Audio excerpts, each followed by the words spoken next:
Hello and welcome to the Film Pulse podcast, the official podcast of filmpulse.net. This is episode number 124. My name is Adam Patterson. With me today, we have Kevin Rakestraw. How you doing, Kevin? I'm doing pretty damn good. Pretty damn good? Yeah. How was your 4th of July weekend? It was awesome. That's good. I did so many American things. I ate at a chain restaurant. Oh. I saw fireworks.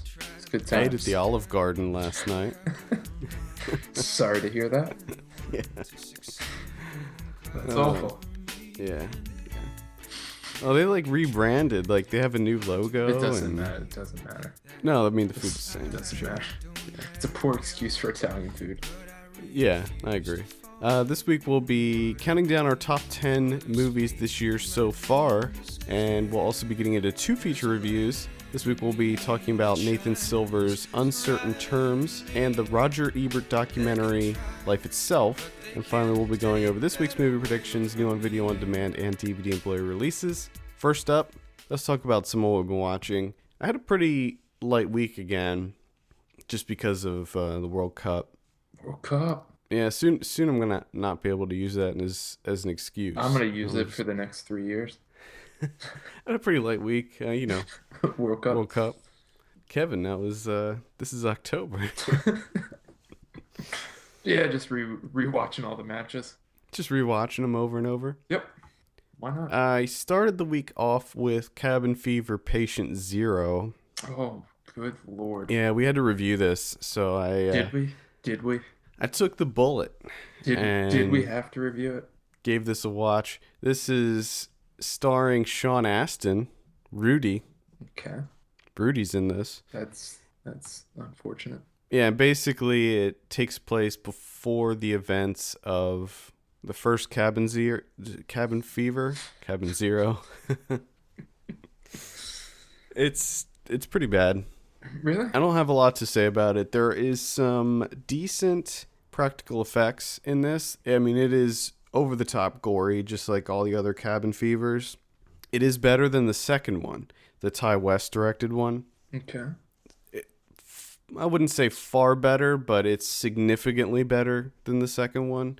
It's still pretty typical, though. The odd thing is that the people that get infected in this movie, they act more like zombies than in the other ones, which I didn't like at all. That was kind of the interesting thing about the first Cabin Fever, was that it wasn't like there was a killer that was coming after them. There wasn't like the infection turns them into zombies. It was just that it was a horrible, horrifying infection that kills you.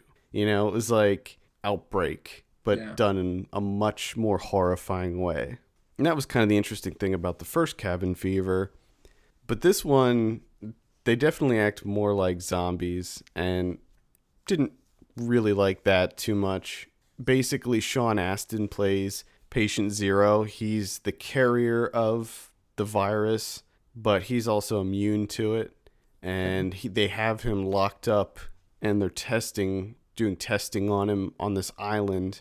And a group of douchey 20-somethings all right, go to the island for a bachelor weekend. Of course. Because the one guy's getting married, so they naturally, what are we going to do for your bachelor party? We're going to go to a deserted island. Who wouldn't? Where there's no cell phone reception at all. Wow. And of course they get infected once they get to the island, and they start dying. Wow. I don't know if you could sound more disinterested. Yeah, it was pretty generic. Like I said, there was some very cool gore effects. It was very gross and lots of bodily fluids, and they vomit blood everywhere, and their skin falls off, and so there was a lot of cool practical effects. There was some CG. There was a particularly ridiculous scene where somebody that was infected attempted to shoot one of the kids, and he raised his gun and he shot the gun, but the recoil from the gun caused his hand to rip off. Yes. And it caused the barrel of the gun to impale him in the head and kill him. Nice. Yeah. So that was ridiculous. It's not a very serious movie. There's a lot of scenes like that where it's just kind of Campy silly. fun. Campy Yeah, fun. yeah. I would call it campy fun. Campy fun Um, time. the facility where they're doing the testing on Sean Astin looks ridiculous. It was like underground in this cave. In my review, I said it looked like the Bat Cave because like all the walls were just rock. And it just looks so stupid. It's like, why would this exist? It doesn't make any sense. Mm. The other thing I wanted to mention was the end credits, which were probably the best looking part of the entire movie. It's all done in reverse. So, like, during the end credits, you kind of see how everything begins, and they shoot it all in reverse, and it looks awesome. Like, that was by far the coolest thing about the entire movie. The opening credits are all done in super slow motion. Those look pretty cool too, but the end credits that were all done in reverse looked excellent. So the best part about this movie is the Was the end end, credits. the Yep. end credits. Yep. Do you think that this movie suffers from a lack of writer strong, and that's the problem? Um well, I don't know. Like Sean Astin, he puts up actually, I mean Sean Astin's a good actor. I don't really know why he was in this because he's a good actor, but then all the rest of them were pretty terrible. Yeah. So, I don't know. It's not recommended. I don't recommend it. This is playing on Movies on Demand on cable right now, and it will be hitting iTunes in select cities on August 1st. So you're On telling on Letterboxd, I gave it a 1.5. It's directed by Kerr Andrews, the same guy that did Altitude, which was another really shitty horror movie. fantastic. Sounds like good stuff. Yeah, I mean, if you're a big fan of the Cabin Fever series, all two of you out there, Don't watch it still. yeah, Still do not watch it. yeah. I watched a Pasolini movie from 1966 called The Hawk and the Sparrows, which uh this is a very interesting movie, and I'm really starting to like this Pasolini guy, and I'm still terrified of seeing Salo.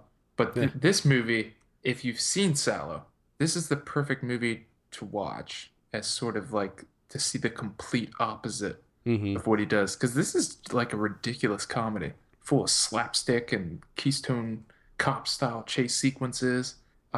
Features the legendary clown Toto. Also has a score from Morricone, which the movie opens up with Morricone's theme song, which is great. It's really catchy. And there's this singer who sings all the credits, all the opening credits, like who's in the movie, who does the production design, everything. And he sings it in this like mocking operatic tone.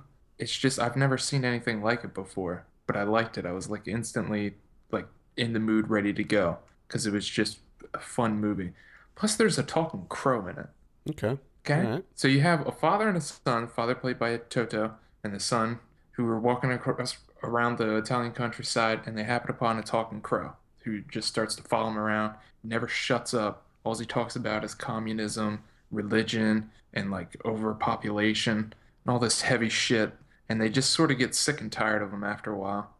And the music's great. The camera work is really good. The way that they film the scenes with the talking crow are unbelievable. I'm not sure how Pasolini did it, but it looks great because he's just sort of like hopping along with them. Yeah, it's interesting. I was watching the trailer as you were describing it, and right when you said that, it shows the scene where they're walking and the crow's just bouncing along Yeah, behind them. he's following them everywhere. I'm imagining that it probably, he had like a leash on him, like a fishing line or something like that to sort of go around with them. But Mm-hmm. whatever, it looks amazing. It's actually pretty funny. There's an entire sequence where the father and the son have to take a shit. So they go into this guy's field and they both take a shit, and the farmers come out and they're all pissed off, and it turns into like a Keystone Cops style chase sequence with the people trying to shoot them for taking a shit in their in their Yeah, it field looks like it now. was done in fast forward. Yeah, there's a lot of the fast forwarding stuff. It's just it's hard to believe that this guy ends up making Sallow.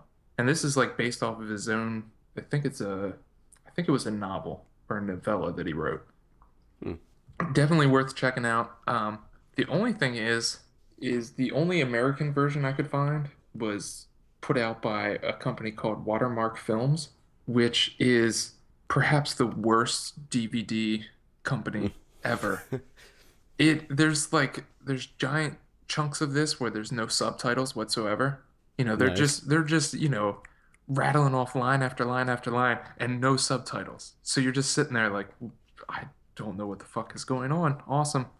And it looks like they just ripped it from wherever they got it from, whatever the source was, and put absolutely no work into it whatsoever. They They're downloaded it from like a torrent site. Yeah, they Just downloaded it off BitTorrent, burned it onto a DVD, and they just, wiped their hands clean. And they're like, "We did it."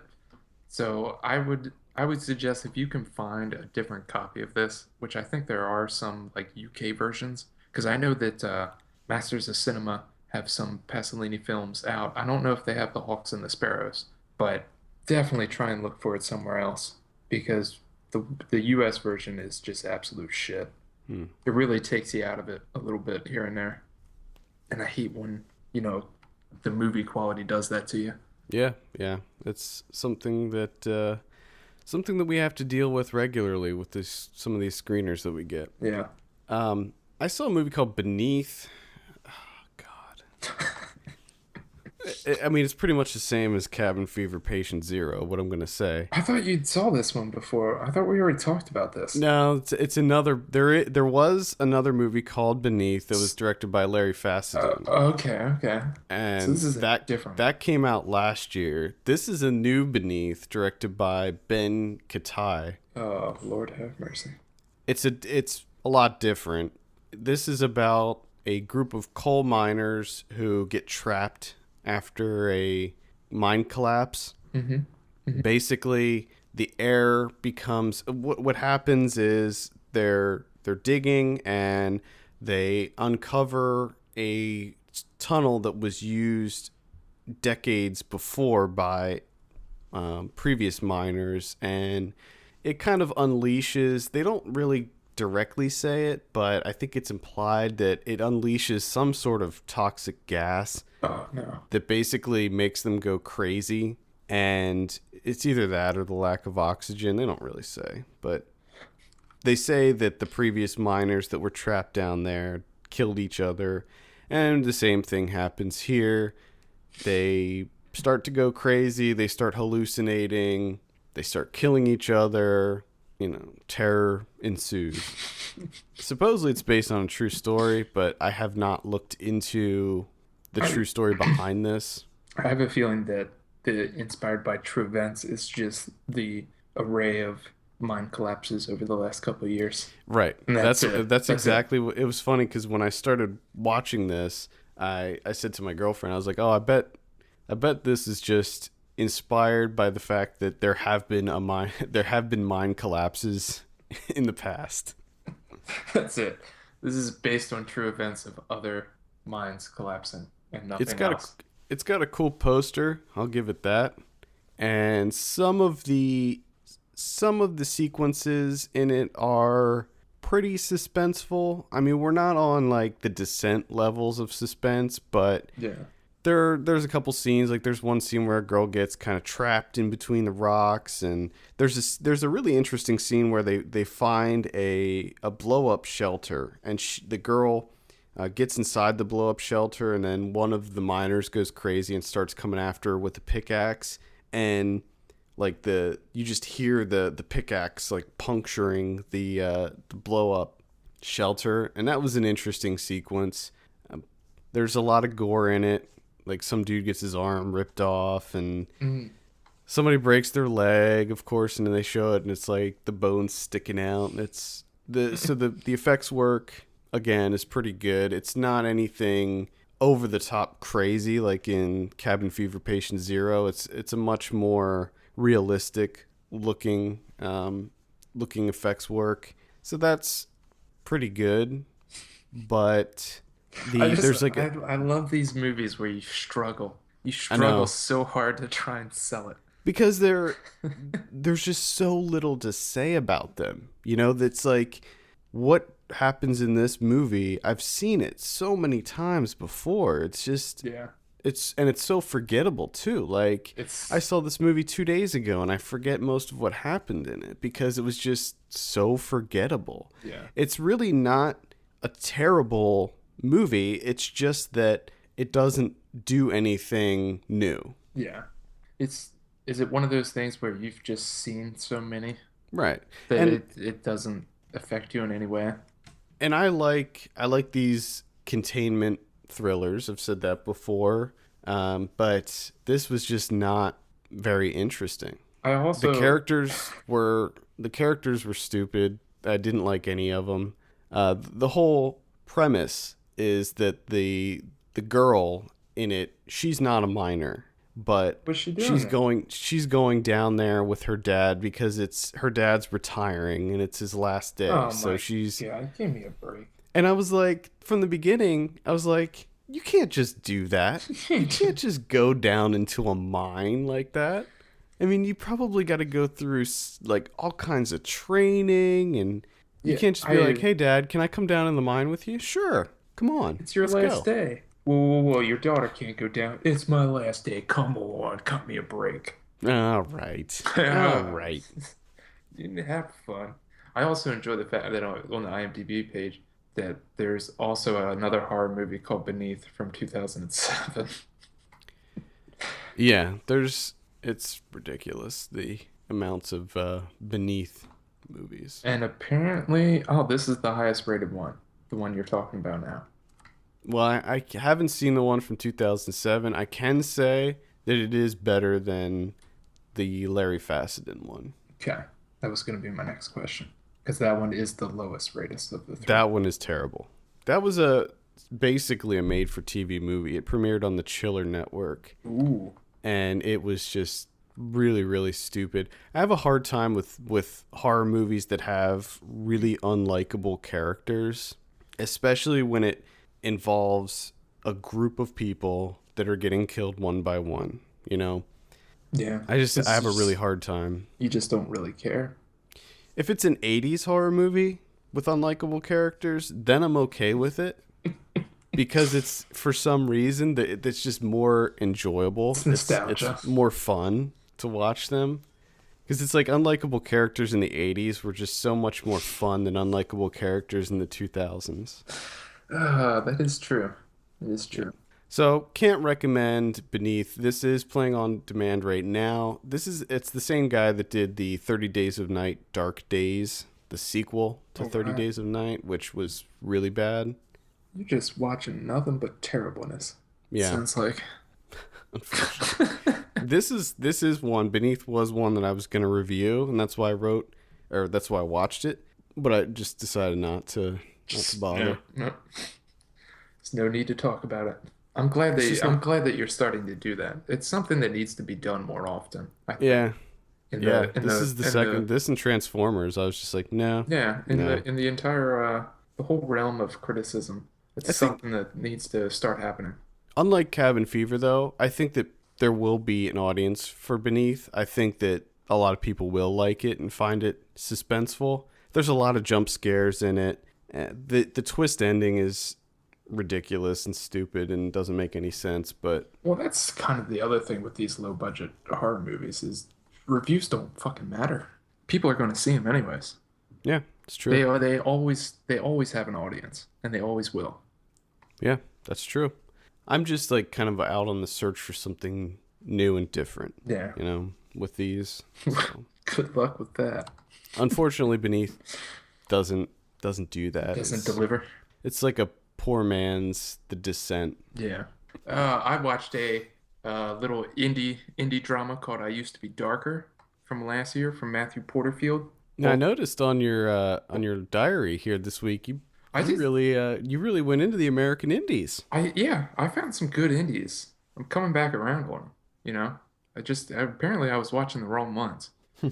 Now I've seen Porterfield before. I watched Putty Hill, which was the movie before this. I Used to Be Darker, which I kind of liked, kind of didn't. You know, sort of just in the middle on it. But this is one that actually garnered my attention a little bit. And I'm definitely going to be checking him out more in the future. It's just a little indie drama centering around a Northern Irish runaway who runs off to Baltimore to stay with her aunt and uncle, who she doesn't know, but they're currently in the middle of a divorce and it's kind of getting ugly.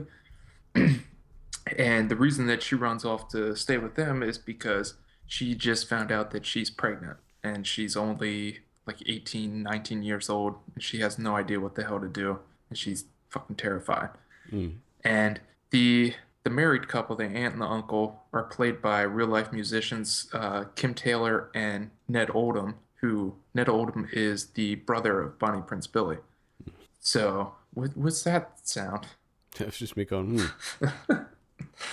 So the thing with those two is when it comes to, conveying their emotions or communicating their emotions, they're fucking terrible at it face to face. But through music and art, they're unbelievable. They Hmm. can just, lay their emotions bare and just get it all out there.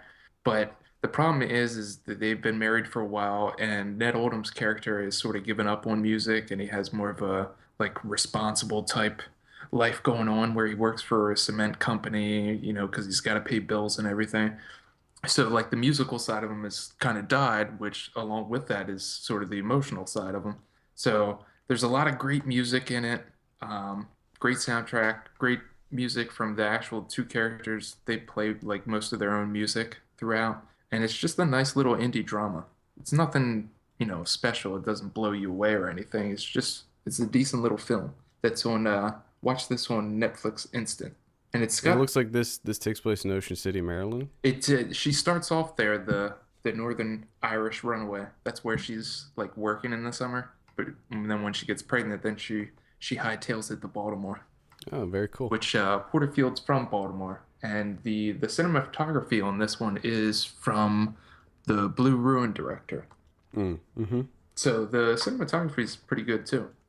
Yeah, I've heard of this movie. I just never got around to seeing it. I'm gonna have to seek this one out. Yeah, it's not gonna blow you away or anything, but They rarely do. yeah, it's a solid little film though.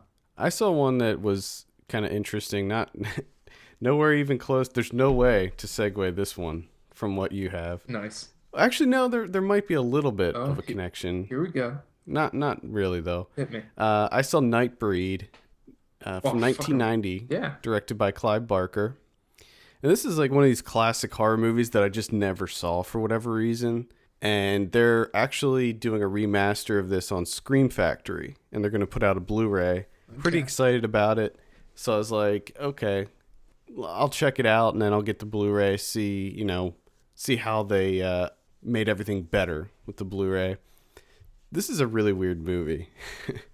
I am instantly interested. It is so weird. It stars Craig Sheffer, Okay. who was born in York, Pennsylvania. Get the fuck out of here. Yeah, yeah. He was in a River Runs Through It. Wow. Yep. Oh, Born in old York, PA. wow. And it stars him as he's just kind of a normal dude. He's been having these nightmares. He's going to see a therapist about his nightmares. Turns out the therapist is David Cronenberg. Oh, And all right. Cronenberg tells him that he is actually like carrying out his nightmares. He has these nightmares about killing people, and it turns out that David Cronenberg's actually the one that's killing the people.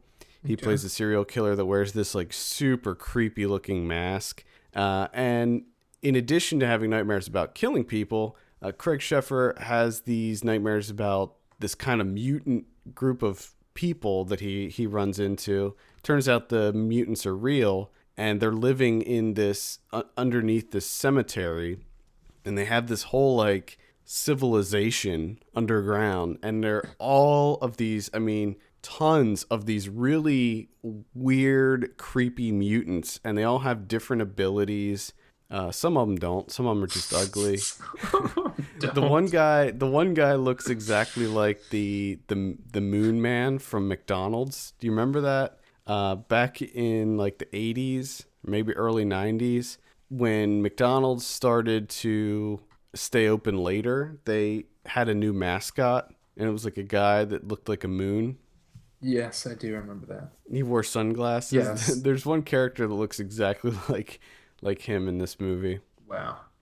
So Craig Sheffer infiltrates this group, finds out that he is also a mutant in himself. Uh, he's got a mutant in himself, Oh my god, this sounds amazing. and the Cronenberg kind of manipulates the police and the FBI to hunt down these mutants and find them and kill them. So all the townsfolk kind of band together to hunt down the mutants in like a Frankenstein style of like a sequence that's like that, and they have like bazookas and shit that they're shooting at these mutants. It's ridiculous. Danny Elfman did the score. It was excellent score. A lot of the cinematography is really good, which is quite surprising, especially at the beginning. It looks really good.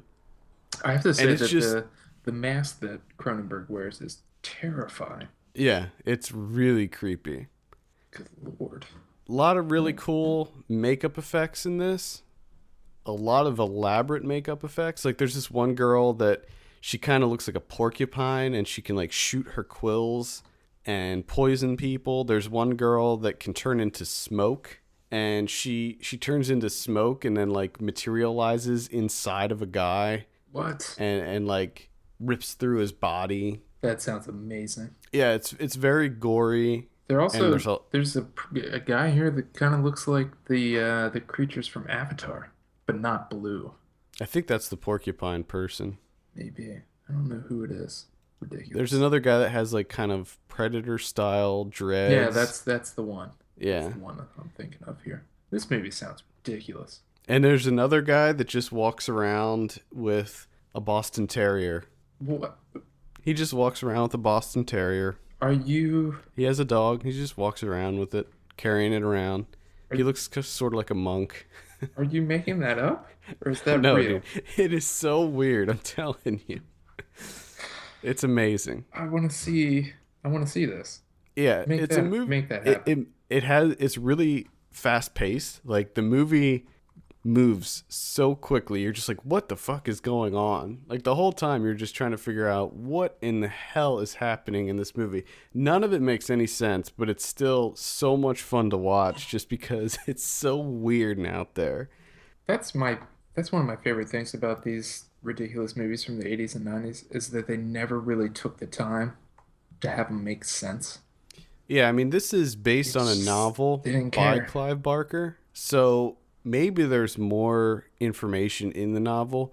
They also set it up for a sequel, which never happened, Oh, but they are, in addition to remastering this movie, putting it out on Scream Factory, they announced that they will be making this into a TV series too. okay. So it's going to be on TV as well. Wow. Highly recommend it. Nightbreed. Nightbreed. That just sounds fantastic. Yeah, I want to see that so bad. it's stupidly amazing. I've noticed that this year I've really gotten into those because of you. These ridiculous movies from the 80s and 90s. They're just They're just shit tons of fun. yeah. I mean, they're just so unique. There's just nothing like Nightbreed out there. The only thing that I would compare it to would be Little Monsters with Fred Savage. That's gonna be my double bill. I'm gonna watch Little Monsters and then watch Nightbreed.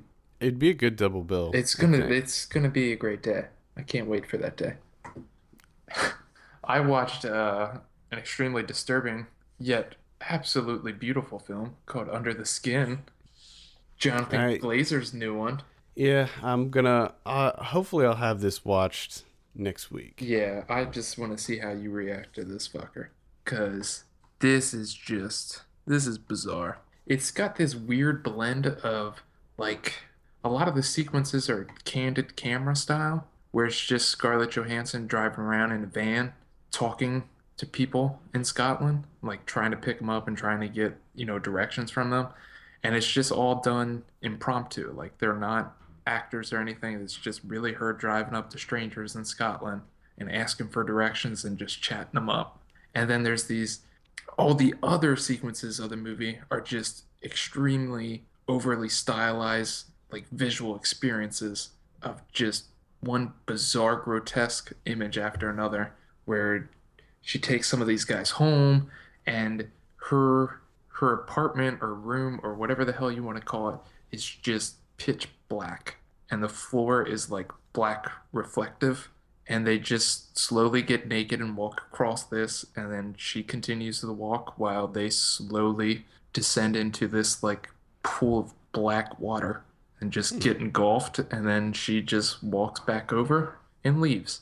And then there's one sequence where they finally show what happens to these guys when they're underneath the water, and it's unbelievably disturbing and disgusting, but oddly beautiful at the same time. Like I don't, it's just the images in this movie are unbelievable, and the soundtrack from Mika Levi is just adds a whole nother layer to this, to the unsettling nature of the entire film. And the ending, I can't wait to see what you think of the ending in this one. I hope to watch it today. Yeah, I mean, it's an experience. It he Glazer does really leave it up to interpretation. Like he took out a lot of the stuff that's in the original novel that it's based off of, but by the same name. Which unfortunately for me, when the trailer first came out, like I checked out the book on Amazon because I wanted to read it before I watched the movie. So when I was checking it out, I sort of got, the gist of what the book was about, which kind of spoiled things for me, and that was the only way that I could see it. But Glazer does keep a lot of that stuff out, sort of leaving it completely open for interpretation, which is Hmm. I appreciate that he did it that way, but unfortunately for me, I knew what the book was about, so that's the only thing that was in my head. I couldn't get it out of there.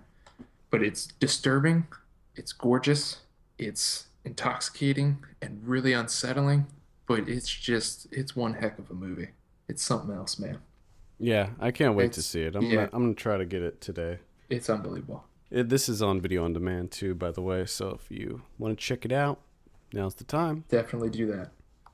The only other one I saw was a movie called 1971. This is a documentary that screened at a few of the festivals recently. I think it screened at like Manhattan, it screened at Tribeca.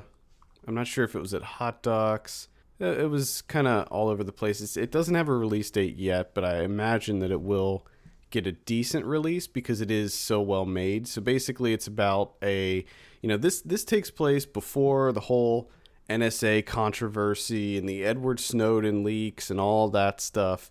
Basically, there was this group of activists who broke into an FBI field office in Media, Pennsylvania, and stole thousands of files from the FBI and leaked them to the Washington Post and the New York Times. And it stirred this huge controversy because they basically uncovered the fact that the FBI at the time was spying on us. They were infiltrating like women's lib groups and the Black Panthers and college campuses posing as college students, and it was like they were doing this stuff illegally too, and they were doing a lot of really terrible things because this is still during Vietnam. Yeah. And J. Edgar Hoover was just doing a lot of nefarious things that the US government had no idea he was doing. He was keeping it a secret from everybody, and what this group, the files that this group took, exposed all of that, and it just kind of cracked the lid wide open on all these terrible things that the FBI was doing. But the interesting thing about this documentary is that they show it all in reenactments, Okay. and they're really well made. With documentaries, generally reenactments are not a good idea because they end up having that kind of Rescue 911 look to them. Yeah. Yeah, they But do. in this case, it feels like Argo. That's Okay. that's what I would compare it to, where it has the way that they shot it. It looks very 70s. Okay. They use like the kind of, I don't know how they do it. Like if they have like kind of yellowish filters that they put on This to make it look older. The thing about this is what it that I find interesting is because this happened in like March, right? Like early March of 1971. So a couple months back, I guess like the anniversary of it, there was a lot of NPR was doing a lot of stories about this, or maybe it was just WITF was doing them. But they didn't really mention that there was a documentary coming out about it, Yeah, which is I odd don't know why. because this sounds very interesting. It is. It's incredibly interesting, and like I said, the reenactments are really well done, and they interview all of the people involved in this. Like, there's 8 people. There was originally 9 people in the group. One of them backed out at the last minute, and there was 8 of them that carried out this operation, which turned out to be like way easier than you would ever imagine. They basically, to start off, they had the one girl in the group pose as a Swarthmore College student, Yeah. because this is right by Swarthmore College. And she went in and basically just cased the joint. And they kept an eye on the office for several weeks, getting the routine down. And then one of the guys in the group was well versed in lock picking, and all it was just a normal lock, and he just picked the lock, and they walked right in. There was no alarms, no. They did have one security guy, but what they did was they waited until the Frazier Ali fight in There you go. '71, There you go. and they knew that everyone would be watching this fight because it was such a huge thing back then. And the one of the interesting things was he found that they put a deadbolt on the door, which they weren't prepared for. So he had a crowbar, and he put the crowbar in, and he could hear the building manager listening to the fight underneath of him. And he waited until like the crowd started building up on the TV, and waited to, push the crowbar in to unjam the door. But it was very, very interesting. Very interesting documentary. Definitely recommend it.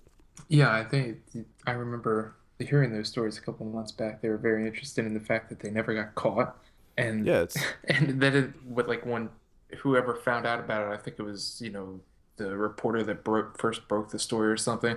It was just while they were having dinner, like at their house, and they're like, "Oh yeah, by the way, we're the ones that broke in and stole all that stuff." And she was just like, "What?" Like, yeah, we did that back in '71.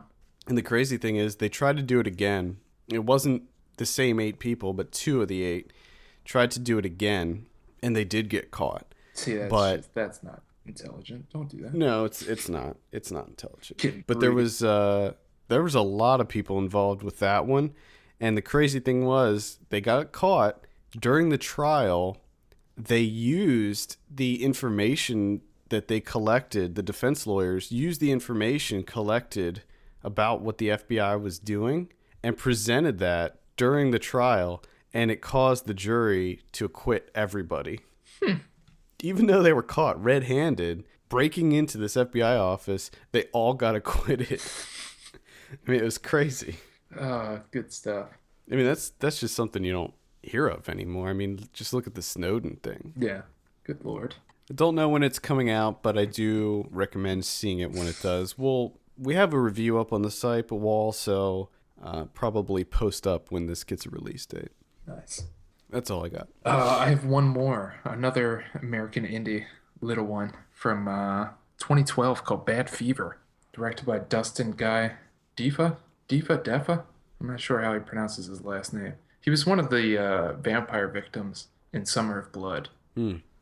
This is the only feature that he's made so far, feature-length film, which he needs to do more of because this was quite good. And Kentucker Audley gives an unbelievable performance in this one. He plays a guy that desperately wants to be a stand-up comedian, yet he does not understand comedy in any way whatsoever. Like he just doesn't get it at all. He doesn't know what's funny. He has no sense of humor. He has no idea how to construct jokes. I don't even think he knows what a joke is, because one of his jokes is merely, I went to the grocery store and you're not going to believe who I saw. I saw the workers at the grocery store. That's it. Like, there's no pause, there's no timing to it. He's like, he's a guy he's like 20, he's like a 20 something. He has no friends. His mother doesn't even talk to him. It's like, it feels as though he's never had attention or affection in his life. And this is the result of it, where he's just anxiety ridden and just desperately wants attention from anyone. He doesn't care who. So much so that he gets enamored and infatuated with a like a drifter of sorts. This woman that asked him to buy a pack of marble lights. She lives in an abandoned school, Mm. and her hobby is recording shit with a VHS camcorder. And he's full steam ahead. He wants this girl's attention no matter what. She ends up making him do all this weird stuff while she films it with the VHS camcorder. And he finally gets a shot at being a stand-up comedian at this local bar. He gets to do his set, and it's one of the most cringe-inducing things I've ever seen. It's so unbelievably uncomfortable. The entire time I watched this film, I was just sort of constantly putting my hand over my face. This sounds Just like right up my alley. yeah, just being I like love awkward and just uncomfortable. just shaking my head like ah, because Kun Tucker plays a guy named Eddie. So the entire time I'm just like, Eddie, what are you doing? Come on, Eddie. But it's a comedy, yet it's one of the saddest comedies I've ever seen. It feels a lot like the comedy with Tim Heidecker, Mm-hmm. but like a different character study. Like a guy that had no attention, affection growing up, and he's just a complete mess socially and has no confidence whatsoever and just stumbles and stammers like a 7-year old. It's something else. I Cool. highly recommend it. How did you see this? I saw this because I have Mubi.com. And it's Okay, so currently on Mubi. all right. So if you have a membership to Mubi, check out Bad Fever. I think you can rent it on Amazon as well. All right. Let's go ahead and get into our feature reviews. Do you want to start with Life Itself or Uncertain Terms? You want to keep with the American indie vibe and go Uncertain Why Terms not? first? Why not? Let's do that. Okay. So this is directed by Nathan Silver. This just premiered at the LA Film Festival, and apparently I have not been able to figure out when this is getting a release. Me either. What did it say on Rotten Tomatoes? It said July July 14th. 14th. Limited So, release. all right, so maybe it's getting a New York and LA release, or maybe just one of those cities. One theater in New York, probably. Yeah, so this, I have an IMDb synopsis here. Fleeing the city, Robbie takes refuge at his aunt's country house, which happens to be a makeshift home for pregnant teenagers. What did you think of Uncertain Terms? Uncertain Terms. I thought that this was kind of in the same vein of I Used to Be Darker, where I thought it was like a solid little indie drama. Nothing that really blew me away, Mm-hmm. but for the most part, I enjoyed it. Yeah. I thought it was nicely structured, well acted too. It reminded me somewhat of Short Term 12 in a way. But a little more authentic. A little more authentic. Yeah. Yeah. It definitely had an American indie vibe to it. Oh, I it's mean, got like American. all the beats are there. You got the back of the head shots and You have a couple the of those. handhelds, and it's all there. But that's not necessarily a bad thing. I enjoyed the movie quite a bit. It's only 75 minutes long, so it's breezy to get through, which I enjoyed. The fact that it wasn't Yeah, so grating. no, it knows what it needs to say and it says it and then it's done. Yeah, a lot of it felt documentary like. I would imagine that a lot of the dialogue was improvised because it did feel very natural. The conversations felt very real Yeah. for the most part. Some of it, like the guy that played Robbie, David Dulbum, Hmm. I thought that his acting was a little inconsistent. Yeah, which is kind of understandable. I think this is his only, or at least according to IMDb, this is his only acting credit. Well, if it's his first and only acting credit, then he did a good job. But Yeah. it was still, I thought that the girls did a better job. Yeah. I thought that the girls in the house were quite good. Yeah, they were a lot more natural than he was. Definitely. And I actually thought that the boyfriend he did a pretty good job, especially during the dinner scene when he was. Oh, yeah. I thought that he did a really good job with that. Yeah, he was a bit of a, he could really play a dick, Oh yeah. that kid. Oh yeah. He was good. Was that Casey Drogan? Chase? I don't Yeah. know. I can't remember the Yeah. names of the I people. can't remember the names Damn either, it. but I think that's who it is. Yeah. Damn it. I just enjoyed that, Robbie there's something going on in Robbie's marriage, and he flees to the country house, and he's just sort of helping out, doing odd jobs in and around the house, while there's like 5 or 6 young pregnant girls there, this makeshift home, and it's just probably the worst possible place for him to be at that point in time. Probably. And he Yeah. just ends up, and I love how Silver kept switching it up. Like there was times where the pregnant teenagers were much more mature than Robbie was, and Robbie was acting, you know, like a teenager, making these ridiculously brash decisions and sort of rushing into things without really thinking them through. And they just kept switching back and forth, and he just makes a lot of terrible decisions. Well, yeah, I mean, not at first, but definitely Yeah, it's just it definitely towards. yeah, definitely towards the end they just get increasingly worse as the movie Well, goes I on. think it's just. I think that just goes to show you that like he's just starting to give in to temptation, because he's going through this rough patch in his marriage, and it's like you said, this is the worst place for him to be because these girls, several of these girls are like infatuated with him, Yeah. and they want to have sex with him. So he's constant. At first, he seems to be, not giving in to any kind of temptation with that. He's kind of brushing them off. But then, as the film progresses, as his relationship with his wife becomes more and more rocky, it's like that his will begins to crumble. Yeah. And he starts, these are all essentially wounded, vulnerable people, and he starts finding comfort in the attention that he's getting from Mm-hmm. one of the Mm-hmm. pregnant girls. And it's just like after the first, the one girl is extremely infatuated with him, so much so that she just rushes down to his room and just sort of attacks him. Yeah, she just throws herself on him. Yeah, you would think at that point in time that him being an adult would come to the realization like I shouldn't be here. Yeah, This is not a good place right now. Should not be in and around this house doing small tasks, yeah. He's in. shirtless. Why? Yeah, he was in a difficult position because the original reason that he went out there in the first place is because it was away from his wife. He needed time to think, and it unfortunately backfired. Well, yeah, back. Made things way more complicated. Yes, a lot more complicated than they needed to be. And I have to say that it did really, where Silver took it towards the end really kind of surprised me. I was surprised. I did Yeah, not think that it was going that way at all. it ramped up in a way that I didn't think would happen. Yeah, so much so that you're just putting your face in your hand, thinking, God damn it, Robbie, what are you doing? What are you doing, buddy? Come on, get your shit together. Yeah, yeah.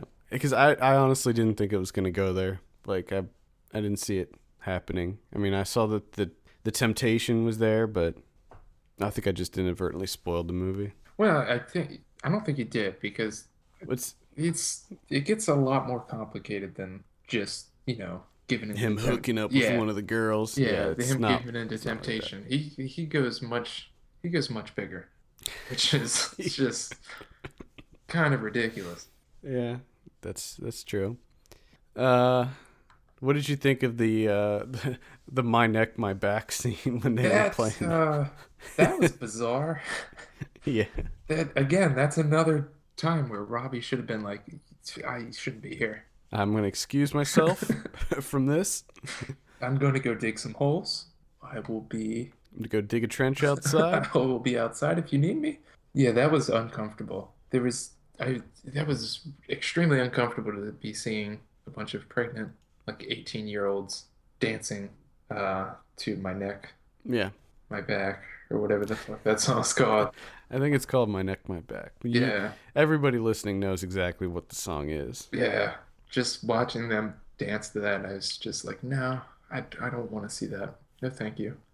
So that I didn't like that scene too much. It was extremely uncomfortable. Now, how would you compare this to Short Term 12? Did you like this one more? This was much better. This it didn't feel.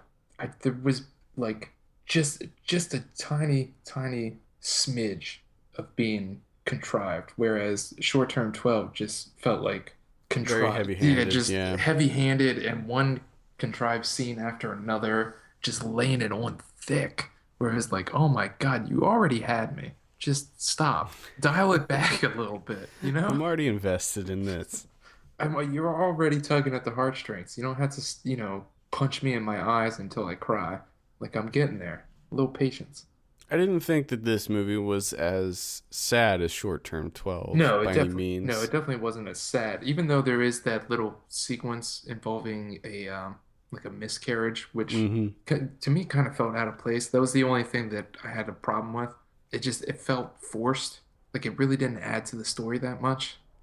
Yeah, they kind of addressed it and then And then just quickly gone. forgot it. Yeah, that was something that kind of bothered me a little bit. That was I really was the only thing that I really, was hoping that that event would have affected the characters more yeah, because it didn't seem because at first it was like, oh man, this is gonna like rock their worlds, you know, it's gonna make them, it's gonna really affect how they look at their pregnancy and where they're at and all this stuff, but it really didn't do that at all. And I don't know if it would in real life, you yeah. know. And maybe that was the point he was trying to make, is that, they're so caught up in their own little worlds that it doesn't Right. really affect them that much. But it did seem odd that it took this like huge tonal shift, like shit got real, Yeah. and you're like, damn, this is getting dark, and then it just throws it out the window, and you're like, okay, what was the point of the miscarriage thing? What's going on here? So again, that was the only thing that really took me out of it a little bit. The cousin, the son of Carla, the caretaker. I wasn't really like, it seemed like he was there to provide some sort of comedic relief, but And he didn't deliver. yeah, he didn't deliver. Like I didn't really know what his deal was. Like is he supposed to be, is he a teacher? Cuz he near the beginning of the film, Yeah, he's sitting there and he's like, is it bad that I want to fuck one of my students?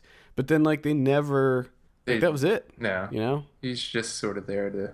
I don't know what he's there for. Yeah, that was the Yeah. other thing that kind of bothered. Sort of forgot about him, which he's I mean, actually he's played. supposed to be He's played by the director. he's supposed to be kind of a screw up, I guess, but I just didn't really understand what Yeah, the point he's of him he's was. supposed to be helping Robbie, but he never helps Robbie with any of Yeah. these small jobs around the makeshift home for pregnant teens. But yeah, he Oh, was a little distracting. overall though, I would say it's a solid indie. Yeah, and I'm kind of excited to see more from Nathan Silver. I'm surprised I haven't heard of him before. Yeah, same here. Same here. I'm definitely gonna be keeping my eye on him. I'm gonna go ahead and give Uncertain Terms a let's say I don't know, a six. It's 6 or 6.5. I don't know. I'm kind of It's waffling. I'm doing the exact same thing. I'm waffling between a 6 and a 7 because I want to say 6 because it's not outstanding by any Yeah, stretch, but I also want to say 7 because it has a very authentic feel to it. It's very right. And natural. there's not too many negatives. No, You know, like just watching it, there's not a lot of things that I can say about it where I'm just like, well, that was not good. yeah, Like so, I guess I'll say 6.5. I'm gonna go 6.5 as well. Oh boy, same We're page, keeping it same going, page dude. in it. Same page in it, day after day. All right, We have let's melded our brains together. We let's move on. we are now one critic. Well, a lot of we are on the same page a lot with a lot of things. Yeah, That's we just just that's we just how it is. I'm actually it's kind of bothering me a little bit because I need one of those movies where we're on the complete opposite ends of the spectrum just to shake things up. You know what I mean? What has that happened? I'm trying to remember the last time that's happened. I know. I really liked Proxy, and you didn't like that. Usually when it does happen, it's one I like and you hate. Like that's usually how it goes. Turin Horse, you love that. I hated that. Yeah, that was a long time ago. Well, let's go ahead and move on. Maybe we'll be off on our next movie. Here it is. It might be this one. Might be. Life Itself. So this is the documentary about Roger Ebert, directed by Steve James. I don't think I need to read a synopsis. It's a documentary about Roger Ebert. So, Could you I saw give me a little bit of backstory here? I saw this at Sundance, and I gave it a 10 out of 10 in my initial review. Ooh. Yeah, I saw it again, and and I think I say in my review, completely biased review. Like, Just as full with disclaimer. full disclaimer, most movies I think I can be fairly objective in most movies that I see. Yeah. I can be pretty fair, but with Life Itself, it just kind of hits me on a personal note. And in addition to my completely biased opinion about Roger Ebert and what he has done for the film industry, I thought it was a really well made documentary. So there you have it. I gave it a 10 out of 10. I love this film. I think that it is a perfect tribute to Roger Ebert and his career and his life. And I thought that it was incredibly sad, but not like ham-fisted where it's like manipulating you to cry. You know, I think it's also very celebratory of his life. A lot of it is funny and upbeat. And it's an excellent movie that I think that anybody that fancies themselves a cinephile should see it. Oh yeah. I think that they owe it to themselves to see this movie and understand about film criticism and just what Roger Ebert did, not just for film criticism, but for the industry as a whole. Yeah. Oh, now this is one of those tough movies where I have some things I want to say, but everyone's just gonna see me as being a dick. Yep. Yep. So fuck it, let's do it. The only thing that one of the things that I had a difficult time with this film is that it's Steve James making it in and around the time where the health starts to deteriorate. And it seems to me that a lot of the focus was just on the end there, with his disease and the complications and, him getting worse and worse. And it seems like the entire memoir portion, the book Life Itself and his life as a film critic and everything just got pushed off to the side. And we're just focusing on his last days here, which is completely understandable from Steve James's point. Like, if you're in the middle of that, of course, that's going to take up a lot of your footage that you're making. But to me, it took me out a little bit. Well, it didn't necessarily take me out. When I was thinking about that aspect of it, this film was already in the works. Like, he was already working on this movie before Ebert ended up back in the hospital. So it was almost like it was one of those documentaries that started out as one thing and then kind of turned into something else. That's what I'm saying. Like, it's hard to... That was the biggest problem that I had with it. But at the same time, if I'm Steve James, I would probably do the same thing. And you know what I mean? Because you're there. You have plus, to you got to remember that Steve James was friends with Roger Ebert, too. Yeah, exactly. So there's that aspect of it as well.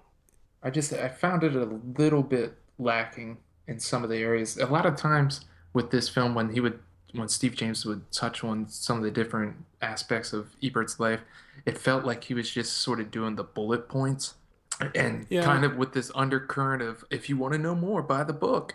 And I understand that he can't do everything in the book because we'd be looking at fucking Berlin Alexanderplatz type running time here. Yeah. But it did leave me wanting a little bit more, which is not necessarily a bad thing.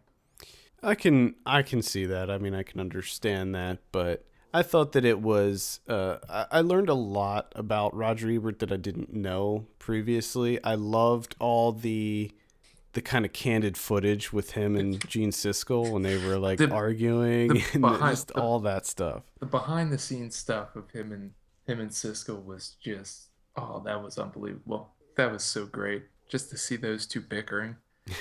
And that I do want to say, because, I made some points about what I didn't like about it. The number one thing that I did like about this documentary is that it didn't go into this whole like hero worshiping, mythologizing of this guy. They gave both points that, he was a really nice guy, but at the same time, he could be an asshole. He Right. could be, sort of a dick when it came to reviewing some movies, and especially the way his relationship with Siskel evolved, where they just sort of grew into these characters, like Hmm. just bickering with each other and just sort of, I enjoyed that it wasn't just all one-sided, this guy's the greatest. Yeah, I think that's the other thing that you got to think about is that Ebert himself was signing off on Yeah. a lot of this stuff in the documentary, and I think that it was really important to him to show everything very, true to life and as is. And I don't think that he wanted to be put on any kind of pedestal or anything like that. No, no, not at all. That was the main thing that I liked about it. Plus I think the that I think that a lot of critics do put him on a pedestal for Yeah. sure. Oh yeah. But when you look at it, and I think that that's another thing that this movie does, is that it shows how transformative his career has been in kind of shaping the industry. I mean, And like, it shows not only the good things but the bad things as well. Like how, right, you know, studios and stuff got so transfixed on this right, two yeah, thumbs up thing, which yeah, is understandable from like Corliss's view when they talk about him a little bit with his little tiff with the film comment article that he wrote, which I completely understand where Corliss is coming from yep. because it did get out of hand. But at the same time, that's not really Ebert's fault that they latched onto it and just fucking ran with it, you know?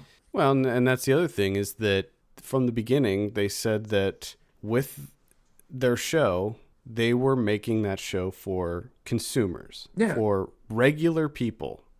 Regular people don't read film comment. Sorry. no, it's You and I very read true. film comment, but regular consumers don't read that.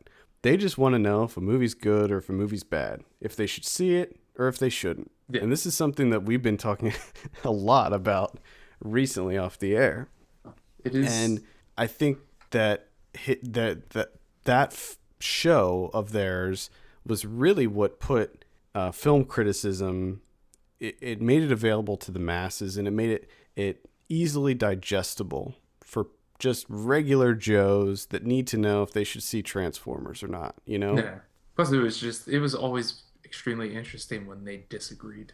Oh yeah, It's immensely on something. And I did love that because I kind of forgot that I knew that Ebert could be sort of like a petulant child at times when it came to like really disagreeing with Siskel.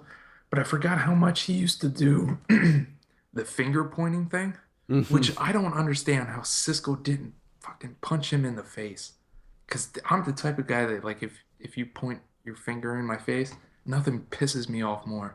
I'll have to make a note of that next time we You get you will next time get we get into a big argument about a movie. you might get punched in the face. Like I'm just like sitting there thinking like, man, how is Cisco not slapping the shit out of him? Well, that was just their working relationship. I think that's what made the show interesting. That's what made it worth watching. Yeah, but I Is mean because, the you know, the downside to it was a little bit is how they sort of grew into those characters a bit too much. yeah. Like they kind of got away from the movies a little bit because they just got more into like arguing with each other, which is understandable though.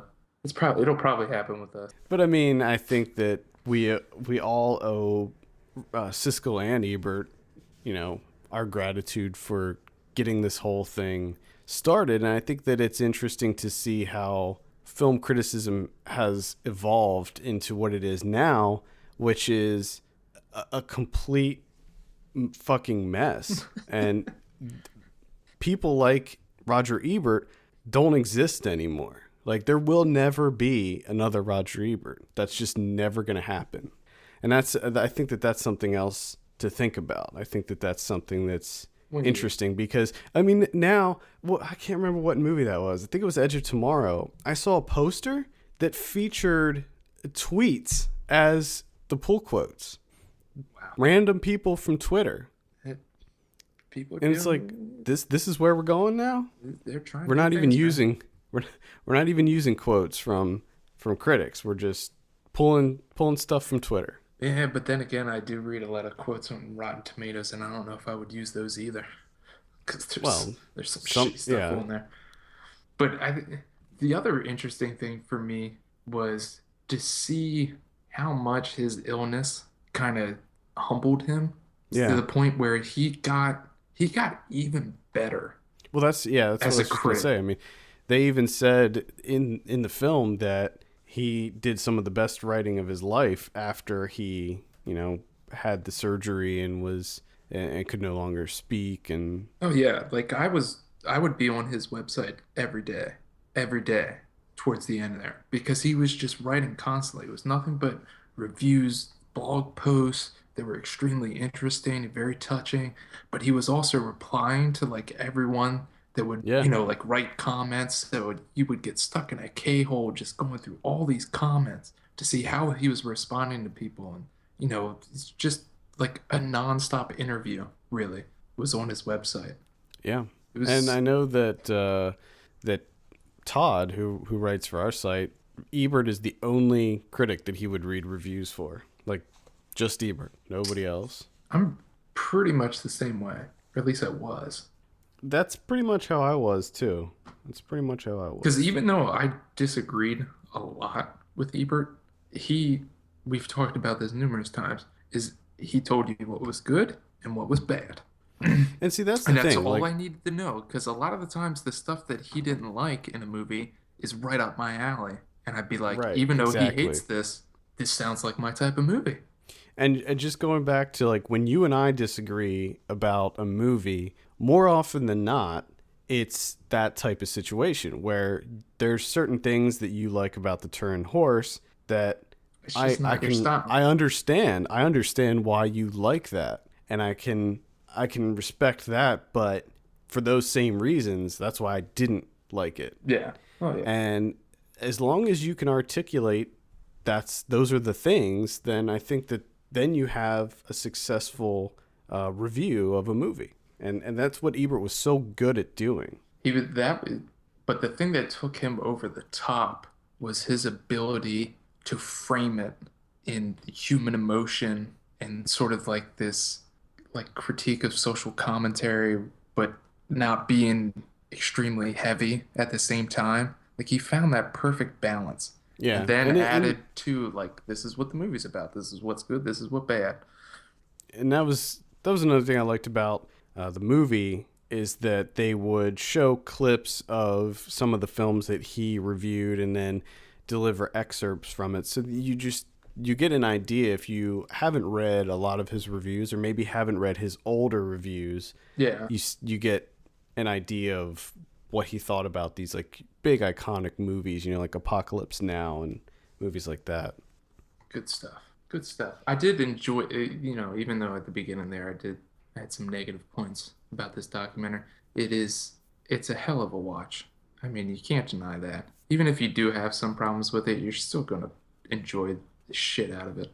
Yeah, I agree. And again, when I saw this at Sundance, it was in a theater that was entirely filled with critics. Yeah. So that in and of itself was truly, truly a really amazing experience for me, at least. And I want to see a whole documentary just about Ebert and Chaz. Like I just want to see Yeah, I just want to see a whole thing about their relationship because that's unbelievable. yeah, yeah. And I did like how they got into his personal life and his relationship with Chaz and his grandkids and his stepchildren and all that stuff too, because that was again something that I didn't know a whole lot about. Yeah. I also loved Herzog. Oh God, I wish I wish there I was wish more he Herzog. narrated. I wish he narrated the I film. wish he narrated it. I There's a part of me that wish he made the documentary. Yeah, No, I mean not to slight Steve James any. It's just it would have been very interesting to see what Herzog would have done. Like halfway through, just pausing to showing albino yeah, alligators. showing albino alligators for the next 10 minutes. Be It would very, have been more, probably would have been a lot more poetic. That's for sure. would have been very interesting. Very interesting. He's a soldier of cinema. And I love uh, Chaz Ebert doing. yeah. Uh, And then cutting. There's also a really, really heartfelt, emotional moment from Martin Scorsese in this. yeah, which is That something I didn't even know about at all. That was the biggest incredible, surprise. incredible scene. How they cut all the music. There was just and then they just left it on Scorsese saying just telling that story, and it was just a very, very touching moment.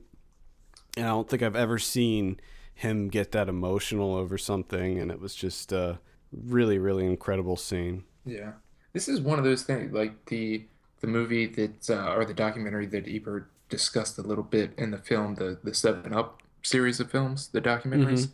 is I kind of hope that they do that with this movie. That like every couple years they sort of go back to it and add a little bit more to it. A little bit more about film criticism and how he affected it. Well, they did add more since I saw it at Sundance. So when it screened at Cannes, they added more. However, I rented it on demand, and I didn't see, I didn't pick up on what they added. I Yeah. think maybe they added the bit about Cannes and how he loved going there and talking about that, because I don't necessarily remember that the first time I saw it, so maybe that's what they added in. Maybe. I mean, it would seem fitting that they would add the part about Can at Can. Yeah. I think maybe that's what they added in, but I'm not sure. Either way, just just do yourself a favor, go see this. Yeah. This Oh yeah. is playing in select cities and on demand right now. It's on iTunes. I think that well, I guess it's on Amazon Instant Video now too. Oh, is it? It wasn't the other day. Yeah, I know it is now. God, this on-demand shit. But it must They, have been they got to get it together. That's what I'm because saying. we looked what on Friday. Maybe they just Yeah. didn't get it posted up yet because it's on there now, so Is you it? can get it on Amazon Instant Video for $6.99. I still can't find it. If I'm you looking. go if you go to the life itself or on IMDb and look at the movie, there's a link that says "Watch now" from $6.99 on Amazon Instant Video. See, this, So if you okay, just there look it it up is. on IMDb, There it is. You have to search for Life Itself, Roger Ebert, not Life Itself movie, because it's not going to show up if you put the word movie in it. Ah, ugh, it's ridiculous. this VOD shit needs to. They got to get it together. Yeah, it's still something I think that's relatively new, so I think it'll get better over time. I'm still gonna give Life Itself a 10 out of 10. Oh, I'm gonna stick with it. he's doing Stick it. with my original score. I'm gonna be the dick. Mostly because of the context in which I Yeah. saw the movie. I'm gonna go with an eight. Going 8 out of eight. 10. Going eight. You know All right. this movie? What? It's like 2 hours long. This movie honestly took me like 4.5 hours to watch because I constantly paused it to have discussions. Yeah, yeah. It is definitely a movie that sparks discussion, which I think he would have liked. Hmm. I Oh think that yeah. he would have wanted that because it not only makes you talk about his life, but it also makes you talk about film criticism and the state of movies and how the industry responds to film criticism, and it opens it up for just so many debates and discussions. The the only thing that I kind of found, well, I don't know why this wasn't in there, but what about Richard Roper? Like, Yeah, they didn't. I where's, don't know. They didn't interview him. yeah, They didn't do anything with him, I don't, and I don't know why. maybe he just didn't want to take away from Siskel, maybe, or something. I don't know. I have no idea. But I thought that You would think that they would at least interview him. I kept waiting You for him know, to pop up, and he didn't. I thought that was kind of odd. maybe it was just too difficult for him or something. I don't know. I think maybe I don't know how this was filmed. Like I don't know if they did all the interviews before he died or if they did some of them before, some of them after, if they did them all after. Yeah, I don't know. I don't either. Either way, check it out. Life Itself, it's on video on demand now.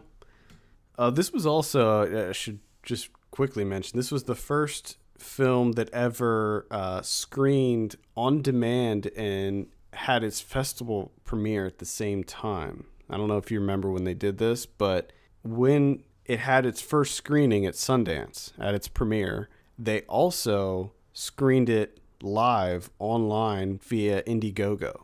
Oh, okay. So if you donated to the film through Indiegogo, you could actually watch it streamed live when it premiered at Sundance. That was the first movie to do something like that. All right, let's talk about our top 10 mid-year top 10s. Ooh. We're just gonna breeze through this. We'll start Exciting. with, now I have 5 honorable mentions also. Holy shit! I know we were I doing know. honorable mentions. I know. You could have Well, spring that I'm up gonna there? mention them. I'm gonna mention them, You son of a bitch. and they're gonna be honorable. Now So, now I look like a dick. well, I had a really hard time making this list because So you there just cop out. That's what you're there's saying. there were a lot of movies that I liked this year, but none that I was just like, oh, I love it. You know. This year, looking back, nothing was incredibly mind-blowing to me. Ooh. Okay. I had a couple that were. All right. I mean, there are a few that were like, well, let's just get into it. What do you have for your Let's number do it. 10 movie? For my number 10, I have the Jodorowsky's The Dance of Reality. Oh, okay. I haven't seen this yet, but I do plan on checking This that is quite good. Quite good. Definitely check it out. If you're a fan of Jodorowsky, you have to see this movie. out. Is that on, did that make it to Netflix? Or is that still on video on demand? I don't even know. Okay. I don't even know. Check it out. I think that it is available somewhere, like on streaming. So you can find it somewhere. There's my way too number- many streaming services now to check. Yeah. Check it out on Vudu. Check it out on Vudu or Vimeo or Redbox Instant. Redbox Instant or Netflix Instant or Mubi or Movie Time Action Fun. Blockbuster Streaming. I think it's available on Blockbuster Streaming. HollywoodVideo.org. So many streaming services. Oh, God. My number 10 is Cold in July Ooh, by Jim Mickle. I didn't get to see this one yet. Yeah, Looking forward to it's a revenge tale. It's got Sam Shepard in it. It's got an awesome soundtrack. It takes place in the 80s. I mean, what is... Of course it's going to make it on my list. Come on. This is my kind of movie. It's right up your alley. All right, number 9. Number 9, I have Coherence. I also have Coherence as my number 9. Nice. This isn't on video on demand yet. I think it's coming out in early August. This is a nice little indie sci-fi movie. Highly recommend checking that out. You can go back and listen to our interview with the director, James Ward Burkett, also. Yeah. But, yeah. This is good stuff. This is a highly inventive, low-budget indie. Doppelgangers upon doppelgangers. So much going on. Yeah. And it's all improv. Are you kidding me? All improv, no script. Ridiculous. Very clever. Excellent movie. What do you have for number 8? I have The Double. The Double? Jesse Eisenberg. This was doppelgangers. this was flirting with my list, but never Didn't make quite it. made it Didn't- on there. Ooh, didn't break on there. I just loved all the style that was in this movie. So much style. Lots of style. So much. Lots of style. So many doppelgangers. Doppelgangers everywhere. I have one. My number 8's probably higher on your list, and that's Borgman. Ooh, yes it is. I love this movie. We'll talk about it when we hit yours. It is weird and ridiculous and fun, and I just love it. It's also a fun title to say. Borgman. I did see on Twitter there was I don't remember where it was, but there was a theater that was doing a double bill of Borgman yeah. and Manborg. I saw that as Love well, that's fantastic. It's amazing. And those movies couldn't be further apart, like content-wise. But that's what we need nowadays. We need more of these theaters. Of course. They got to get I agree. creative. This is so stagnant, I agree. especially for middle America. Dude, this is we're getting pissed off in small town America. These shithole theaters doing nothing, no creativity. Yeah, I completely agree. And this is, I know we're getting sidetracked here, but Always. one of the interesting things was they showed a clip of the Siskel and Ebert, and they were like, "Oh, we're going to talk about the new movies this week," and it was like 5 movies. Hmm. And it's like, holy shit, when does that happen anymore? Where you get like 5 wide releases in 1 week. Yeah. And they were like, one was like an animated family film, one was like an adult action movie, one was like a science fiction movie. And it's like, we don't get that anymore. We get 1, maybe 2 releases. Yeah. And they're usually terrible. Yeah, it's sad. What do you have for your number 7? I'm gonna keep going with the doppelgangers here, and I got enemy. Okay. Again, that was one that was flirting with my list, but just didn't quite make the cut. I have a German film called Wetlands Oh, as my number 7. Now, this is probably one of the grossest movies I've ever seen in my life, count me out. but I loved it. It was funny. It was smart. It was very heartfelt. And I love the characters. I love the dynamic between all the characters. And it was shot really well. It had this kind of MTV music video vibe to the whole thing. And I just thought it was great. Great soundtrack also. I don't know when that's coming out, but I don't know. go see it. It's the grossest thing you will ever experience. Go see it. It's the grossest thing ever. Yeah. It's like charming, though. It's like charmingly gross. Ugh. They do have, I think online, you can watch the first 5 minutes or something like that. Okay. And it'll give you an idea of what the movie's like. I don't want any part of that. Because there's plenty of gross stuff just in the first 5 minutes. I don't want It's it. like the opening titles. What do you have for your number 6? My number 6 is the Lego Movie. That's actually my number 6 too. I'm not Fucking even kidding you. We are slowly becoming one person. I know. I'm a little worried that you're becoming my doppelganger. It's the year of doppelgangers, dude. Oh my god. Not you can't escape it. Yeah, I had so much fun with the Lego movie. I thought it was so smart and funny and And the animation is incredible. unbelievable. The Chris Pratt's voice work in this, like his voice acting is like the perfect fit. There's no one else that could do this movie. I agree. And he's the main reason I'm excited for Guardians of the Galaxy. I think that he's going to make that movie so much fun. I just want to see the Lego Movie again. I know. Right now. I do. I have been meaning to rewatch it because I know it is on demand right now. Number 5, Borgman. Borgman. Borgman. Yeah, this is a movie that it's so out there. It's so Mhm. bizarre. Very bizarre. And it just gets more bizarre as it goes. That's what I loved about it. The fact that it just throws you in the deep end, Mm-hmm. doesn't explain anything, and then just gets more bizarre as it goes to the point where you're just like, I don't know what any of this is, but I love it. And I want more. Yep. Yep. Please, Yep. more. It's I would draw comparisons to Dogtooth. So if you haven't seen Borgman, but you saw Dogtooth and liked that kind of really weird out there style, Yeah, kind I of. think it's similar. I mean, the story is much different, but the way that it looks and the feel of it is similar. It's fantastic. Yeah, definitely. My number 5 is Snowpiercer. Ooh, Yeah, a little snow piercing action. I've been meaning. Yeah, I want to rewatch this again before the end of the year. It's I just love the look of it. I have been overly impressed with Bong Joon-ho's previous films, and this being his first English language film, I think that he just kind of knocked it out of the park. It's so rare that Yeah, one of these Asian filmmakers makes an English language film and it works. And to me, this really worked. I thought it was beautiful. I loved how each car was different as they were going through the train. I loved all of it. That was great. I wasn't as big as a fan of that one. That was not. It's not on my list. It wasn't skirting on my list either. Okay. I just had to add that in there. Okay. Wow.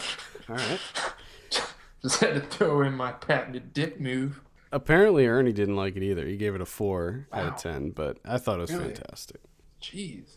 And Ernie's usually a lot I more know Ernie's forgiving. very kind Wow. to movies, but he wasn't feeling that one. I think that's just the kind of movie that Snowpiercer is. It's like you either really love it or you don't. I was just more like I enjoyed myself. I would definitely recommend it, Yeah. but it's not gonna pop up on any of my lists. Look Uh, look up some there's some really interesting articles about that film if about you about snow piercing. yeah. Okay. Oh, look. What's your number 4? My number four is Under the Skin. Now see Because this this may is this is my type of movie. Like as soon as you watch this, just I have a feeling that the entire time you're just gonna be like, yep, yep, I can see why he's into this one. It's just it has everything that I want, really. well this very well may end up on my top 10 by the end of the year, but I haven't seen it yet. So, Oh, it's good stuff. yeah. Yeah, I am really excited to finally see this. We've been waiting for a while Yeah, on this one. yes, indeed. My number 4 is Boyhood, Richard Linklater's film. We'll talk about this more next week, I would assume. Can I get you to see that for next week? Yeah, I guess so. I'll do it. It's just for you. All right. Just for you. So I'll save my comments about it till next week, but I think that it is a really amazing achievement in filmmaking just because of how it's made alone. I know that that's probably not going to be enough for you, No, it's not. but uh, it was enough for me. And I didn't think it was going to be, but Yeah. we'll talk more about it next week. Okay, hey, at least you're honest. Number 3, My number three is The Rover. The Rover. The Rover. Yeah, this didn't make it. Didn't make it for me, but It's my. it was a good movie. I love the cinematography in this. I love the music. Robin Pattinson, fantastic job, and I just love that meticulous slow burn Mm-hmm. that it had going for it. Just loved it. My number 3, and I'm guessing this is going to be on your list too, is Nothing Bad Can Happen. Oh yeah, Love this movie. Another Draft House. We got two Draft Houses Draft on our House, list. Draft House, and A24. A24, yeah. That's my top 10. Okay, it's just those two. Just They whatever the fuck they're putting out. Just they have been killing it yeah. And recently. then Draft House just got the Tribe. They did, yeah. Oh, come on. Very excited for that one too. So I like their eclectic mix they got going on. You just never know what the hell they're going to pick up. I like it. and I love that. That's Yeah, what I love it's about it's a them. lot of They're fun. like they don't conform to like specific parameters. They look at a movie and they're like, you know what? There's something about that movie that I like. There's something different about that movie, and we're gonna put it out there for the world. And I think that Nothing Bad Can Happen is a great example of that. It's a movie that I don't think many other distributors would touch, No. and it's great. It's when did it come? It came out like last week. It Yeah. came out recently. Yeah, I think it was last week or the week before. You wrote a review for it. You Yeah. gave it like a 9, right? Yeah, this is actually one of my favorite films of the year so far. Where it's actually just to take it a step further. My number two is Nothing Bad Can Happen Yeah. because this is just, and I mean, this is a debut feature too. This is the first time. This sucker is just unbelievable, and the performance from Julius Feldmeier as Tor, the member of the Mm-hmm. Jesus Freaks, the central character. He just gives probably as of right now, it's my performance of the year. Yeah. He No one, is no one touches him. fantastic. No one in it. touches him. And it's like for him too, he's a relative newcomer. I think he only has like two other credits, like small bit roles. It's just good stuff. Can't recommend it enough. That chicken scene. Oof. Oh goodness. Good Uh, Lord. Another tough movie to get through that's my number 2 is Blue Ruin. Ooh. Loved this movie. It's kind of a perfect revenge thriller for me. Macon Blair was excellent in it. Again, the special effects are out of control. Everything looks so real and Yeah, they do. visceral, and Yeah, they do. it's a quiet movie. It's an understated movie, but when the violence hits, it is hard. Definitely. I would And That one was skirting for me. It was just I loved it. Number two. I, Oh wait, no, I number two was. already gave you my number two. Come on. I know. All right, what's your number one? What do you think my number one is? I would hope it's The Raid 2. You're goddamn right it is. Yeah, that's my number one as well. The Raid 2 is just the best action movie I've ever seen. It's ridiculous. And it is It's just an amazing movie that everyone... It's not that everyone should see it. It's everyone should have to see it. it should be a requirement. They need to start showing The Raid 2 in schools. You know, There should be classes. There should be whole classes. instead of like Ken Burns' Gettysburg, Fuck that shit. you should just watch The Raid 2. Yeah, exactly. Or Bill Nye the Science Guy. Just get rid of that. No, put in The Raid 2. no. I don't know if you get rid of Bill Nye the Science Guy. You get a little out of hand here. The Ken Burns stuff, yes, I see that, but I'm okay with keeping the Bill Nye stuff. But Okay. yeah, you should have to watch The Raid 2. Really anywhere for anything. Like if you go to get your license, you should have to watch The Raid 2. If you will go to get a marriage license, you should have to watch Raid 2. Yeah. If you're taking the test to become a citizen of any country, you should have to watch the Raid 2. If you're trying to get Just a passport, for any reason Yeah, whatsoever, pretty you much. should be required to watch The Raid 2. yeah, exactly. Exactly. I actually had a friend from work who watched it recently, and by watched I mean he stared at his phone until it was the fight sequences because he refuses to watch subtitles because he's a terrible person. And he was He like, watched it on his phone? no. Just when it was the No, I see what you're saying. Yes. I non-fight gotcha. sequences, he was facing the phone. And then anytime it sounded like it was ramping up to a fight, then he would put the phone down because he can't be bothered to read subtitles, which obviously makes him a terrible person. Well, But I will say, he go ahead. he was. I asked him. I was like, what did you think? It blew your mind away, right? He was like, yeah, it was pretty good. That was it. That was it. Hmm. I'm still not sure what I want to do with that whole relationship. That might be a deal breaker. Yeah, I don't know. I don't know. I'm still thinking about it. Still I've mulling been- it over. I have a couple friends who haven't seen The Raid 1 or The Raid 2, and I've been trying to get them to watch it. So one of them is my cousin, who is a martial artist, and I've been trying to get him to What? watch The Raid and The Raid 2, and he hasn't seen either of them yet. What the hell is And this? I'm like, dude, what are you doing? You need to do this. He's seen like every martial arts film there is. I know. Yeah, and he's never seen them. I think the problem is that neither of them are on Netflix Instant, and that's just It's holding him it's back. like, oh, if it's not on Netflix Instant, that's it. Well, I will say that the Blu-ray that's coming out on Tuesday does have the dubbed version on it. fuck that. Well, yeah, Burn but that shit. for your friend that doesn't. No, he doesn't. He doesn't deserve to see it then. If he's gonna watch the dub version, he might as well just kill himself. Just stop. Yeah. Stop Okay. it. I mean, it's ridiculous. Dubbed versions, I agree completely, but disgusting. for I threw up a little bit in my mouth when you said that. unfortunately, there are people that refuse to read Well, subtitles. they don't deserve movies As- then. Yeah. Okay. Honestly, they don't. Sorry. Put my foot down. I mean, I I'm do putting think my that foot they down. should. If you don't make a dubbed version, it'll force them to read the subtitles. But Exactly. at the same time, some people won't buy it because of that. So I understand why putting a I- dubbed version on there. I kind of understand Was- it too, but at the same time, I don't think Because it should be. did you hear that? I saw on Twitter that Gareth Evans said that there was he didn't name the country, but he said that there was an entire territory where they didn't release the Raid 2 because it was already available to download because it got pirated. Oh, really? Yeah.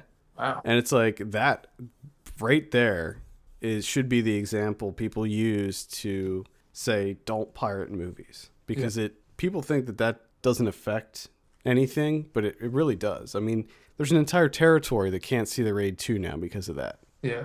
Wow. So, at any rate, see the Raid 2 on Tuesday. Get it on Blu-ray. I think it's available to stream right now. Yeah. You can get it on VOD. Get it and then just watch it every day. There you go. I wish I could do that. Just quickly, some ones that almost made it to my list. We Are the Best, which That was a fun one. Came very close, but not quite.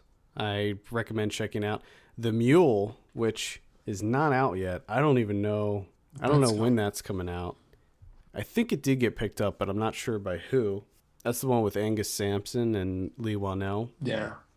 Crazy movie. Very fun, very weird. I think you'll like that one. The Infinite Man, which is a low-budget Australian science fiction movie about time travel. I think you'll also like this one because it's... You have definitely piqued my interest. Yeah, it's very Primer-esque, Coherence-esque. We're dealing with doppelgangers of a sort. Oh, okay. Well, it's more like you're dealing with yourself from another time. Okay. It's kind of a love story also, but it's not like a romantic comedy. It's darker than that, but it's very funny. Really enjoyed this one. This is probably one of the best movies I saw at South by this year. Yeah. I didn't see a lot of good stuff at South by. Oh. But this was really good. Grand Budapest Hotel. Ugh. It seems odd that a Wes Anderson movie wouldn't make it to my top 10, and it may creep up there. I do want to rewatch this. Don't force it. Don't force it. Well, Wes Anderson movies typically get better on rewatches, so Yeah. I want to rewatch it. Mm-hmm. And also Obvious Child, the Jenny Slate I want to see comedy. that movie. Very good. Very good. Oh, I want to see it. I guess I can hit you with a couple of.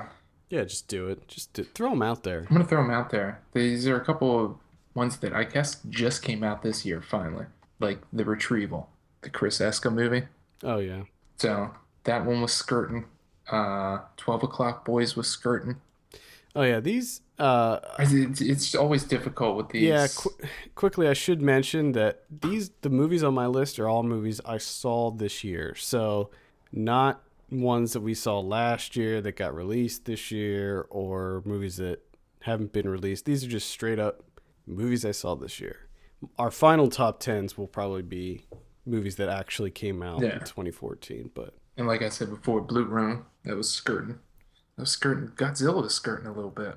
Oh. Godzilla, that was a shit ton of fun for me. I don't know what everyone's bitching about. Well, I think generally people are liking it. Yeah. I think the people have, some issues. Well, they should. It's a giant freaking lizard. What more do you want? So yeah, those are my honorable mentions. All right. There you have it. Stay tuned at the end of the year, and we'll see how drastically these lists have changed. All right, let's go ahead and jump into some predictions. Last week we said Tammy. You said 38. I said 36. Actual 27. Ooh. Blah. Ooh. Earth to Echo. You said 56. I said 52. Actual 51. Damn it. And Deliver Us from Evil. You said 70. I said 65. Actual 32. Wow. You're getting killed on these predictions, both in movies and soccer. Thanks for reminding me there. Oh, just making sure you know. Dick. Next week we have Dawn of the Planet of the Apes. What are you thinking on this one? I think it's kind of a ridiculous name for a movie. Well, I think it's interesting that the first one was Rise of the Planet of the Apes, and then the second one is Dawn of the Planet of the Apes. It seems like it should be reversed to me.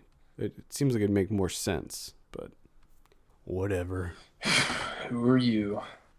Dawn of the Planet of the Apes. Ooh, I'm gonna say 82. I'll just say 80. Shit, 82 is good. That's a good score. I'll say 81. Unbelievable. And we also have in limited release, but I think we're gonna rate this one because it's gonna be a big one. That's Richard Linklater's Boyhood. This comes out on video on demand and select cities. I think it currently has 100% on Rotten Tomatoes. I'm gonna say I'll say 96 on this one. I'm gonna say a 90. 96 is good. I'm gonna say 94. I can't wait for this to just play and I can stop hearing about it. You're probably gonna hate it. This will be one. If This there's might gonna be be. one, It if might there's gonna be. be one this year that we have have a conflict over. It may be Boyhood. Although, well, we'll have to get to it. I think we'll probably be reviewing this next week anyway. Yeah. Also in limited release, we have Rage, which is a Nicolas Cage movie that I don't really know anything about. A Long Way Down, Land Ho. I want to see that. I want to see that as well. Affluenza, which looks pretty bad. And Made in America. I think that's the Jay-Z Ron Howard documentary. One of the weirdest sentences I've ever I know. Next week on Video on Demand, we have Boyhood, Ironclad Battle for Blood, Ooh. The Battered Bastards of Baseball, Okay. Which is premiering on Netflix. Very excited for that. I don't know why, but I'm really excited for that. Because you're a big time baseball guy. That's why. I used to be a huge baseball fan, and I tend to like movies about the history of baseball. I just love it. So yes, I'm very excited for that. And Affluenza also comes out next week on DVD and Blu-ray. We have Bad Words, skip it. Don Peyote, skip it. Jodorowsky's Dune, definitely recommend. Okay. Check that out. Kid Cannabis, I haven't seen it, so I don't know. It sounds Nymphomaniac, I'd check that out if you haven't yet. I'm wondering how they're going to do it, because I know that Volume 1 and Volume 2 are together in the Blu-ray, but I'm wondering if they just have it all together as like one seamless instead movie. of cutting it. Yeah. Hopefully that's the way it is. The Raid 2, big one. There's a Steelbook edition that's coming out of that. The artwork looks awesome on the Steelbook. Are you kidding me? Yeah, you should check that out. And also Stage Fright, which is one that I checked out at South by and actually liked, despite being a horror musical. I hate musicals, and I think horror musicals are even a worse idea, but that was pretty good. All right, I think that will wrap it up. Send us your questions to podcast@filmpulse.net. We'll be sure to answer them on the show. Follow us on Twitter @FilmPulseNet and @FilmPulseKevin. And be sure to rate us on iTunes. We appreciate that very much. For FilmPulse.net, my name's Adam. And I'm Kevin. And we'll see you on Thursday for Ryan Watches a Movie. Right now, lick it good. Suck this pussy just like you should. My neck, my back, lick my pussy.